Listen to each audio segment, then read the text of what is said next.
저는 오늘 여러분과 함께 이사야 38장 말씀과 마가복음 4장 말씀을 가지고 인생의 위기를 만났을 때 이런 제목으로 은혜를 나누고자 합니다. 오늘 이 예배를 통해서 주님께서 영광 받으시고 주님께서 이 자리에 함께 하실 줄로 믿습니다. 특별히 가정에서 예배 드리신 사랑하는 스피커의 성도 여러분, 여러분의 가정에도 주님께서 함께 하시고 주님께서 친히 호주가 되시고 주인이 되시고 여러분의 인생의 주관자가 될 줄로 믿습니다. 전능하신 하나님께서 천지를 창조하시고 독생자 예수를 우리에게 주셨습니다. 그 하나님은 사랑의 하나님이라고 성경에서 말씀하시고 계십니다. 그리고 하나님은 우리를 사랑하십니다.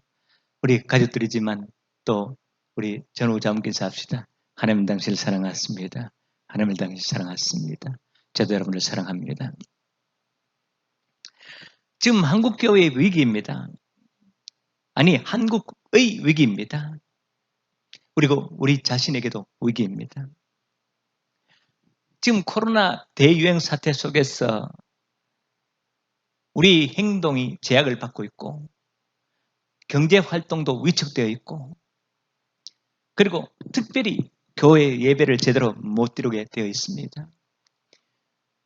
여러분, 질병 중에 가장 큰 병은 겉에 부러지고 찢어지고 피 흘리고 이런 것도 아프긴 아프고 힘들긴 합니다만은 가장 심각한 병은 속병입니다. 간의 병, 심장의 병, 신장병. 겉에 부러지고 상처난 것도 아프긴 합니다만은 그러나 그것 때문에 잘 죽지는 않습니다. 그런데 속이 골마 터지고 속병이 들면 죽습니다. 내장기관의 병은 생명에 치명적인 손상을 가져옵니다. 지금 한국교회가 위기고 우리에게 위기라는 사실을 우리는 알아야 되는데 바로 영적 침체기를 맞았기 때문에 그렇습니다. 사탄이 힘을 얻고 활동하고 있고 사탄이 사람을 작용해서 한국교회를 저 깊은 나락으로 밀어넣고 있는 이 현 시점에서 우리는 영적 질병 상태이다. 지금의 위기이다. 깨닫기를 예수 이름으로 축복합니다. 이런 위기에 우리가 어떻게 해야 할 것인가? 이런 위기에 우리가 어떻게 믿음을 가져야 될 것인가 하는 것입니다. 그래서 오늘 저는 여러분과 인생에서 위기를 만났을 때 그 위기는 영적인 위기도 되고 그리고 육체적인 질병도 있을 수 있고 경제적 어려움도 있을 수 있고 여러 가지 여러분 인생에 여러 가지 문제들이 있을 수 있습니다. 그래서 오늘 말씀을 통해서 저와 함께 이 위기 사태를 어떻게 해결할 것인지를 몇 가지로 묵상해 가면서 우리 모두가 이 위기에서 훌륭히 이기고 그리고 우리 하나님의 은혜에서 승리하기를 예수님으로 축복합니다. 지금이 사단이 왕성하게 활동할 시대입니다. 말세가 되면 사단이 힘을 얻고 왕성하게 활동합니다. 베드로전서 5장 8절 9절을 말씀합니다. 건실하라 깨어라. 너희 대적 마귀가 우는 사자같이 두루다니며 삼킬 자를 찾나니 너희는 믿음을 굳건하게 하여 그를 대적하라. 이는 세상에 있는 너희 형제들도 동일한 고난을 당하는 줄을 압니다. 그러니까 사단이 왕성하게 활동하고 우는 사자같이 삼킬 자를 찾아 두루다니는 이때 우리가 깨어 기도하고 믿음으로 굳게 하여 대적하여 승리하시기를 축복합니다. 우리는 신앙생활을 하면서 성경을 읽었고 설교를 많이 들었습니다. 성경에 위인들이 많죠. 그 위인들 이야기는 고난을 이긴 개인 역사이자 이스라엘 역사이자 하나님 나라 역사입니다. 그렇다면 우리는 성경을 통해서 우리가 알아야 될 것이 있습니다. 그것은 이 땅은 천국이 아니기 때문에 고난이 있고 그리고 사탄이 왕노릇하려고 왕성하게 활동하기 때문에 여러 가지 인생에 문제가 발생한다는 사실을 알아야 됩니다. 질병이 있고 가정에 여러 가지 고난이 있고 경제적 어려움이 있고 사람들 간에 문제가 있고 이런 가운데서 살아가는 것이 우리 인생입니다. 그렇다면 그런 인생의 문제들에서 우리가 눌리며 치이며 그리고 패배하며 살아야 되는가? 그렇지 않습니다. 그래서 성경 인물들 보면은 대부분 믿음을 가지고 하나님의 은혜로 말미암아 그 고난과 역경을 이겼다는 것을 우리에게 말씀하시고 있습니다. 그것은 바로 이 성경을 통해서 우리가 하나님께서 말씀하시고 하는 것은 너희도 그런 고난을 당하나 하나님을 믿는 믿음으로 말미암아 반드시 승리할 것이라는 것을 끼워주실 것이며 주님 것이며 그리고 또 우리에게 믿음을 가지고 주님을 의지하여 승리하려고 부탁하는 말씀인 것입니다. 우리는 아브라함은 믿음의 조상이라 하고 있습니다. 왜 믿음의 조상이 되었나? 믿음으로 그 역경을 이겼다는 것입니다. 아브라함은 지금부터 2000년, 2200년 전 그런 시대의 사람이라고 여겨집니다만 그는 고향 친척집을 떠나서 하나님께서 지시하는 이 땅으로 왔습니다. 2200년 전에 그 당시 사람들이 그렇게 많지 않던 시절입니다만은 그는 기근을 당하여 먼저 애굽으로 이주했다가 거기에서 부인 사라를 빼앗길 뻔하고 목숨의 위협을 당할 뻔했습니다만은 하나님의 은혜로 되찾아 돌아왔습니다. 약 한 20년이 경과한 시점이라고 생각합니다만 또 기근을 만나서 그 옆 동네 그랄집으로 갔다가 그랄로 한 아비멜렉에게 또 사라 빼앗길 뻔하다가 하나님의 은혜로 되찾아왔습니다. 정말 타향살이 얼마나 고생스러웠습니까? 기근을 만나고 대적들을 만나기도 하고 그런데 마침내 백세가 되자 아들 이삭을 낳고 그리고 가나안 땅에 정착하면서 믿음의 조상이라 칭함을 받았습니다. 아브라함의 믿음은 하나님을 의지하는 믿음, 전적으로 하나님을 의지하는 믿음이었으며 그리고 하나님의 말씀으로 전적으로 순종하는 믿음이었다고 성경은 기록하고 있습니다. 인생의 위기, 고난을 겪은 사람으로 말하면 야곱도 빼놓을 수 없습니다. 형 에서를 속여서 장자의 축복을 받고 오는 외삼촌 라반의 집으로 도망가서 20년을 삽니다. 여러분, 야곱이란 말은 발뒤꿈치, 사기꾼 이런 말입니다. 사기칠 때 발뒤꿈치 들고 들어온다 이런 뜻입니다. 그리고 또 야곱은 형 에서의 발뒤꿈치를 붙잡고 나왔다. 쌍둥이 동생이죠. 그래서 발뒤꿈치입니다만은 근데 외삼촌 라반을 만들지만 자기보다 10배나 더 사기꾼이었습니다. 그래서 성경은 말씀합니다. 10번이나 나의 품삯을 쏘겠다. 이건 10번이란 말은 아주 많이, 열이란 말은 완전수거든요. 그러니까 도저히 상상할 수 없을 정도로 야곱보다 더 사기꾼이었다는 것입니다. 거기 가서 외삼촌 라반을 만나서 그는 자기 자신의 모습을 발견하고 훈련을 받습니다. 드디어 20년 후 많은 재물과 부인과 애들을 이끌고 고향으로 들어오는데 형 에서가 300명의 훈련된 가수들을 거느리고 마중 나옵니다. 왜 그럴까요? 이번에는 틀림없이 보복하겠다는 거죠. 눈에는 눈, 이에는 이 구약시대 동종 보복의 원리는 보편적 율법이었습니다. 그런데 이 보복을 피할 수 있는 방법이 무엇일까요? 그건 야곱은 깨달아졌습니다. 하나님 앞에 기도하는 것이었습니다. 창세기 32장 26절에 보면 이렇게 말씀합니다. 그가 이르되 날이 세려니 나로 가게 하라. 야곱이 이르되 당신이 내게 축복하지 않으면 가게 하지 아니하겠나이다. 우리 하나님께서 축복하지 않으면 결코 천사를 놓지 않고 하나님께서 축복하지 않으면 결코 기도를 멈추지 않겠다는 야곱의 결단이었습니다. 야곱은 마침내 하나님과 겨루어 이겼다. 칭을 받습니다. 그것이 뭐죠? 이스라엘. 그래서 야곱은 바로 야곱의 12아들이 이스라엘의 12지파가 되었으며 이스라엘과 겨루어 이겼다. 하나님과 겨루어 이겼다. 이스라엘 칭호를 바로 국호로 부여받습니다. 사랑스럽게 성도 여러분 어떻습니까? 여러분 지금 힘듭니까? 어렵습니까? 때로는 목숨의 위협, 질병 때문에 목숨의 위협이 있고 여러 가지 문제투성이 속에 살고 있습니까? 내 자신이 변화되고 하나님을 의지하는 믿음, 하나님 내 이 문제를 해결하지 않으면 하나님 절대 저를 떠나줄 수 없습니다.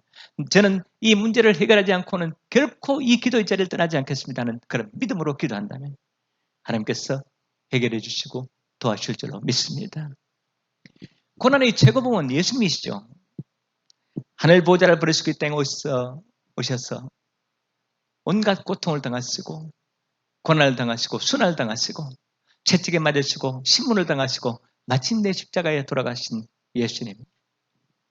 그분은 30세까지는 가난한 목수의 아들로서 어머니와 동생을 부양하면서, 그래서 성경에 기록은 없습니다만은 예수님의 육신의 아버지 요셉은 일찍 돌아가셨다 정설입니다. 성경에 기록이 없기 때문에 그렇고, 그리고 장남으로서 예수님은 목수 일을 하면서 어머니와 동생들을 돌봤다. 이것도 정설입니다.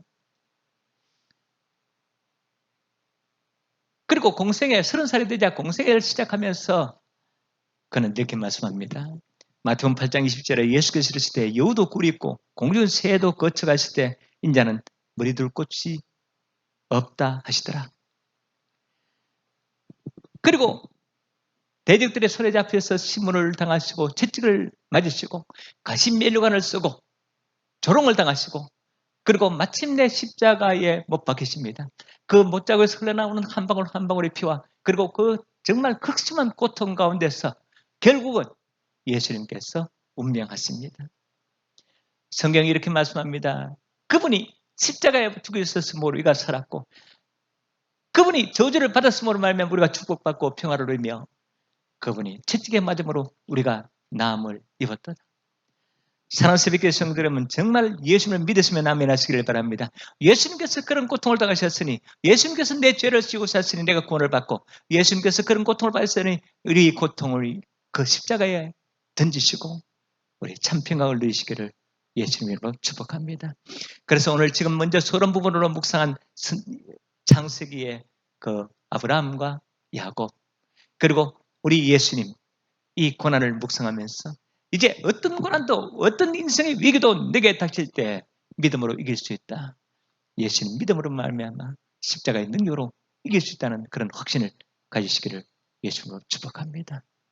자, 그렇다면 구체적으로 인생의 위기를 만났을 때 우리 신앙인들이 어떻게 해야 이길 수 있는가?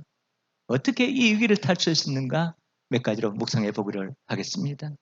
첫 번째, 지금은 눈물로 기도해야 할 때입니다. 우리 이사야서 38장 히스기야 왕 이야기죠.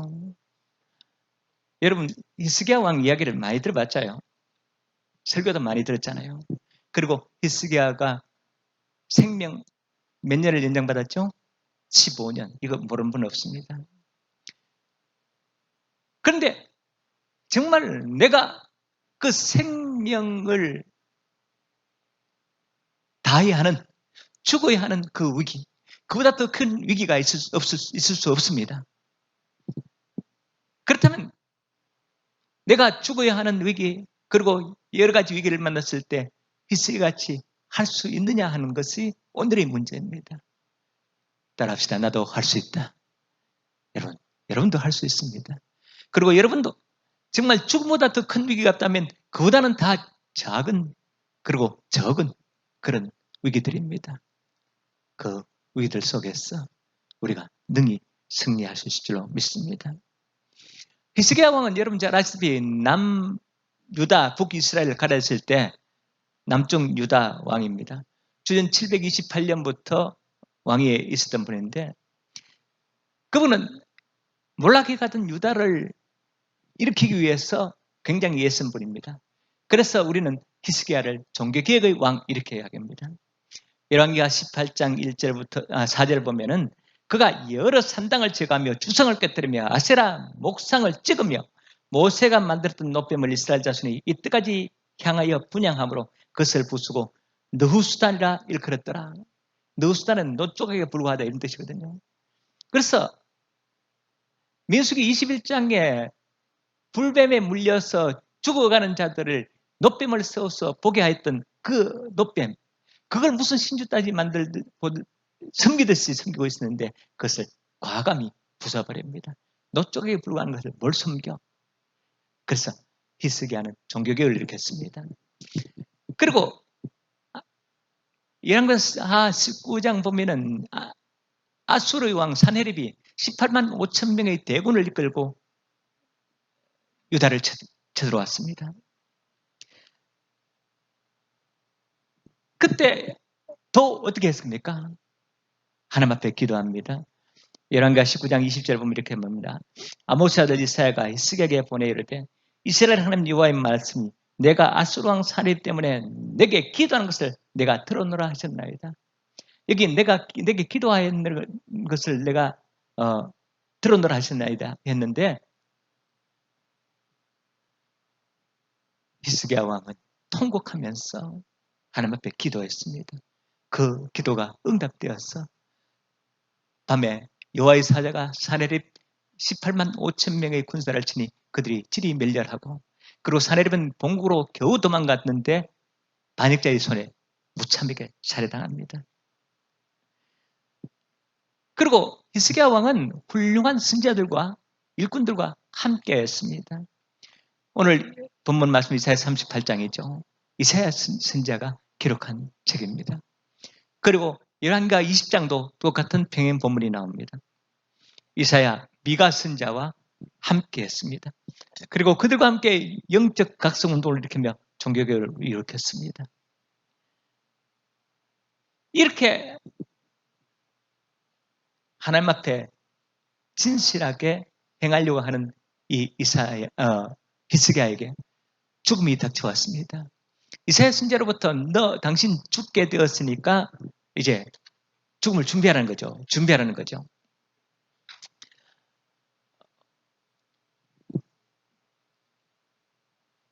그런데 죽고 싶은 사람 잘 없잖아요. 특별히 아직도 아들도 없고 아직도 나라를 위해서 종교교회에서 할 일이 많은데 죽을 수 없습니다. 그때 이사야는 나절벽으로 향하고 통곡하면서 기도하잖아요. 3절에 보면 이렇게 했습니다. 진실과 전심으로 행하며 주의 목전에 선하게 행한 것을 기억하옵소서. 이건 지금까지 제가 말씀드린 것 마찬가지입니다. 종교개혁을 일으켰고 아수랑을 물리쳤고 그리고 훌륭한 선지자들의 가르침을 따라서 행한 그것들 이런 것을 기억하소서. 그리고 나를 살려주셔서 이렇게 기도합니다. 사랑하는 새벽교회 성도 여러분, 사실 우리가 힘들 때만 기도하는 분들이 있습니다. 하나님 보시기에 상당히 얄밉게 보일 수 있습니다. 평소에는 그냥 제멋대로 살다가 힘들 때 나와서 기도한다. 그런데 하나님은 얄밉게 보지 않으시고 그때도 응답하십니다. 그때도 응답하시는 사랑의 하나님이십니다.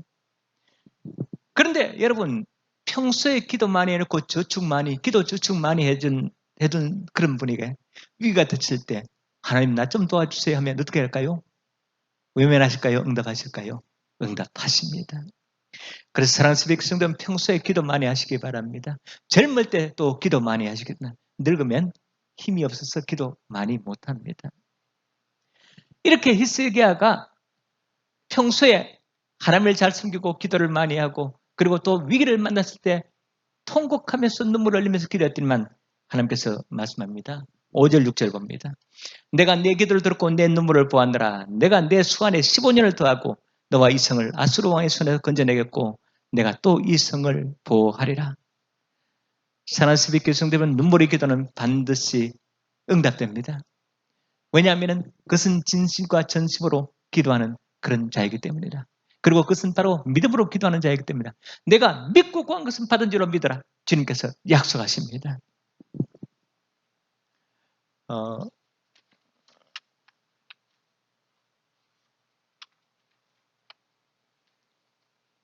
여러분 요즘 20세기 현대까지도 최고의 물리학자를 아인슈타인으로 꼽습니다. 그는 상대성 이론이라는 것을 발표해서 그 원자폭탄, 수소폭탄의 이론적 근거를 마련했잖아요. 그래서 그것을 참 아쉽게 여긴 그런 아인슈타인인데 그런데 정작 아인슈타인 그는 최고의 물리학자로 영국의 마이클 패러데이를 꼽습니다. 1867년에 소천한 사람입니다. 굉장히 믿음 좋은 그런 사람입니다. 이 마이클 패러데이는 전기장치 개발자입니다. 그 마이클 패러데이가 왕립학교 교수가 되었습니다. 학생들을 가르치면서 작은 물이 들인 시험관, 이 시험관을 학생들에게 주면서 성분 분석을 해오라고 시킵니다. 영국 왕립학교 우수한 인재들답게 완벽하게 그 작은 물의 성분을 분석해 왔습니다.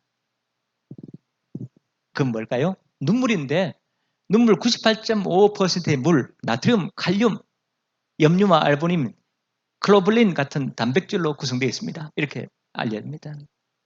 그때 페로데는 이렇게 말합니다. 이 물은 자식이 아파서 고통받을 때 흘린 어머니 기도 눈물이다. 성분 분석할 수 없는 어머니의 사랑과 믿음이 들어있다. 사랑하는 왕립학교 우수한 인재 여러분, 눈에 보이는 것이 다가 아닙니다. 과학자라도 눈에 보이지 않는 것이 있다는 사실을 알아야 됩니다. 이렇게 하면서 믿음을 불어넣었다는 이야기가 있습니다. 그렇습니다. 사랑하는 어머니의 눈물, 거기에는 어머니의 믿음이 있고 사랑이 있고 그리고 그것은 능력이 있습니다. 눈물하면 우리가 빼놓을 수 없는 한 사람이 있습니다. 그것은 주 400년대 살았던 어거스틴입니다. 성 아우구스티누스, 성 어거스틴. 그는 믿음에서 떠나서 종교 방황을 하면서 만이교에 심취하면서 방황한 적이 있었고 그리고 17살에 여자와 동거하면서 18살에 아들을 낳습니다. 그리고 학문적으로는 철학과 수수하게 깊이 빠지게 됩니다. 그런데 그에겐 어머니 모니카 여사의 눈물의 기도가 있었습니다. 마침내 어거스틴은 주님 품으로 돌아왔습니다. 어거스틴은 어머니가 흘린 눈물보다 더 많은 눈물을 흘리면서 참회의 기도를 드렸습니다.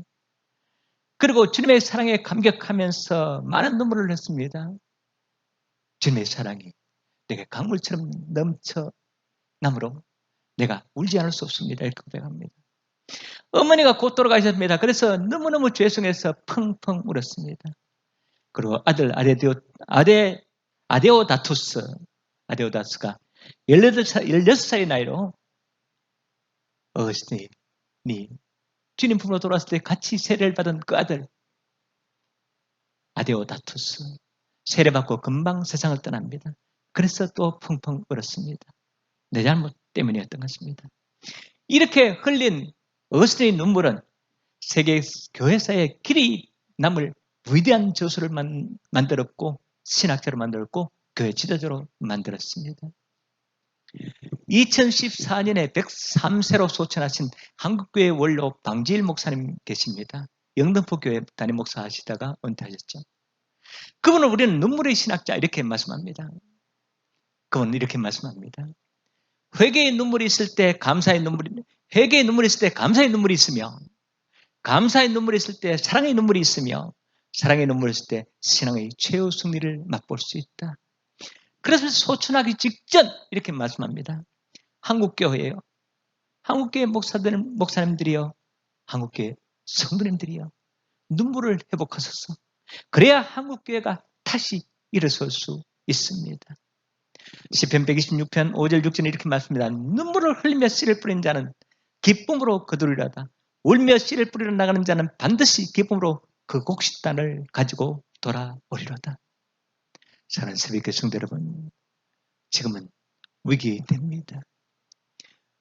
나라와 민족의 위기 때문이며 교회의 위기 때문이며 또 여러분 자신에게도 위기가 왔든지 아니면 닥칠 수도 있습니다. 눈물을 흘리며 간절한 믿음을 가지고 기도할 때 주님께서 응답해 줄 줄로 믿습니다. 두 번째, 지금은 오직 예수님만 의지할 때입니다. 오늘 마가복음 4장은 여러분 또 이것도 잘 아시죠? 풍랑을 잠잠케 하시는 예수님. 예수님께서 활동하신 주요 무대는 갈릴리 호수입니다. 갈릴리 호수가 바다가 넓죠. 그래서 가끔씩 풍랑이 일고 배가 뒤집어지기도 합니다. 그래서 주요 활동 무대가 갈릴리 호수가 갈릴리 바닷가였음으로 말미암아 풍랑을 잠잠케 하는 말씀이 마태복음 8장, 마태복음 14장, 오늘 마가복음 4장 이렇게 기록되어 있습니다. 최소한 몇 번은 했다 이런 뜻입니다.